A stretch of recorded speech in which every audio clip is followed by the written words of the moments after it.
그런데 학생들마다 제가 잘 관찰을 해보면요.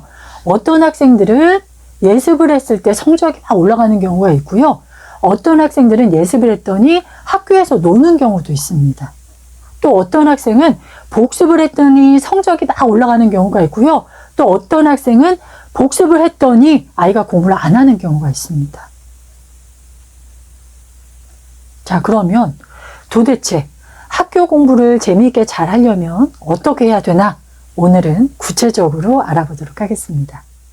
안녕하세요. 오늘은 학교 공부 재미있게 하는 방법에 대해서 알아보도록 하겠습니다. 우리가 흔히 예습이 좋다, 복습이 좋다 이야기를 할 때 어떤 게 더 좋을까라고 많이 고민하는 경우가 있습니다. 우리는 항상 여름방학과 겨울방학이 있지요.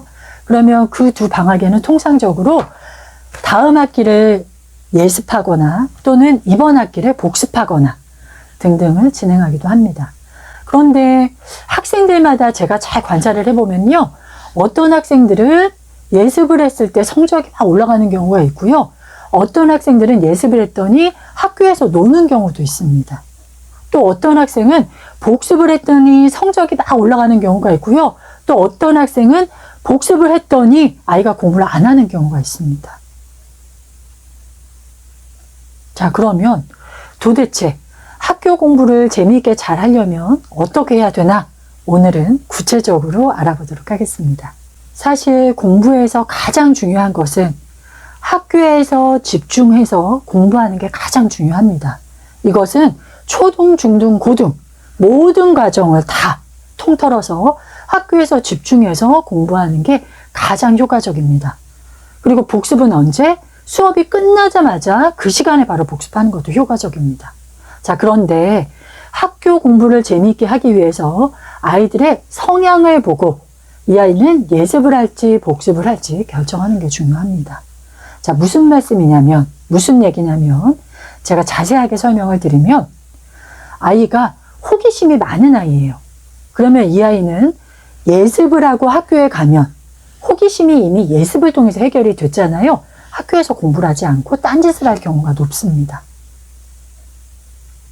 그리고 학교 수업 재미없어 라고 하는 경우가 있어요. 그래서 이런 아이들인 경우에는 미리 예습을 하지 않고 복습 위주로 학습을 하도록 해줍니다. 반대로 아이가 소극적이에요. 그리고 아이가 모르는 거 있을 때 굉장히 소심해지는 아이들이 있습니다.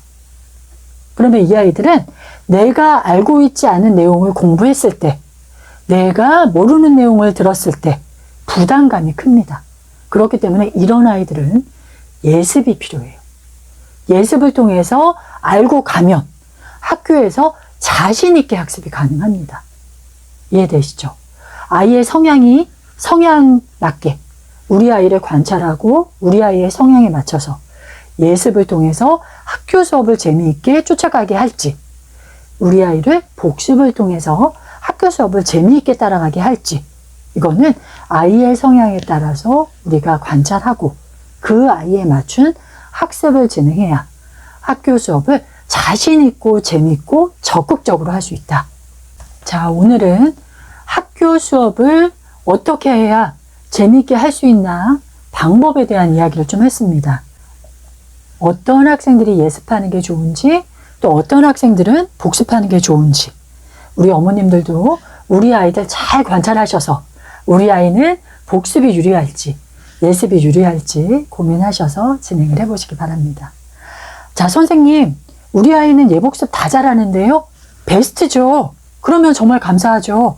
예습도 하고 복습도 하는 아이들은 최고의 아이들이죠. 제가 이야기하는 것은 학교 수업, 특히나 초등과정 아이들의 경우에는 학교 선생님이 이야기하는데 막 딴짓을 하는 경우들이 있어요. 그런 아이들은 이미 아이들이 내용을 알고 있을 때 너무 쉬워, 학교 수업 내용이. 그런 경우가 있거든요. 그런 경우에는 이 아이들이 집중해서 수업을 듣기 위해서는 어떤 게 필요한가? 그 부분에 대한 이야기입니다. 우리 아이는 예습도 잘하고 복습도 잘하고 학교 수업도 잘합니다. 그러면 어머님들은 정말 행복하신 거예요. 근데 제가 아직 현장에서, 사교육 현장에서 보다 보면 그렇게 완벽한 아이들은 많이 만나보지 못했습니다. 특히나 우리 어머님들이랑 상담하다 보면 어머님들이 학교 선생님과 학교에 가서 요즘은 상담 많이 하시잖아요. 그때 꼭 듣고 오는 내용들이 있으시거든요. 아이가 수업 시간에 집중을 못해요. 아이가 수학 어때요? 과목별로 어때요? 이런 얘기 많이 들으시고 저랑 상담을 많이 하시거든요. 그래서 제가 그럴 때 드리는 해법이 이 아이의 성향을 보고 예습이 좋은지 복습이 좋은지 그런 아이들에 맞춤 학습이다 라고 이해해 주시면 좋을 것 같습니다. 자, 그러면 이제 우리가 여러 가지 과정을 통해서 학습 목표도 세우고 계획도 세우고 스스로 재미있게 공부하는 또 학습 기초 체력도 또 만들어 보고, 자, 그러면 이제 장기적으로 꾸준히 이 아이가 공부할 수 있게 하는 방법 어떤 게 있을지 다음 시간에 알아보도록 하겠습니다.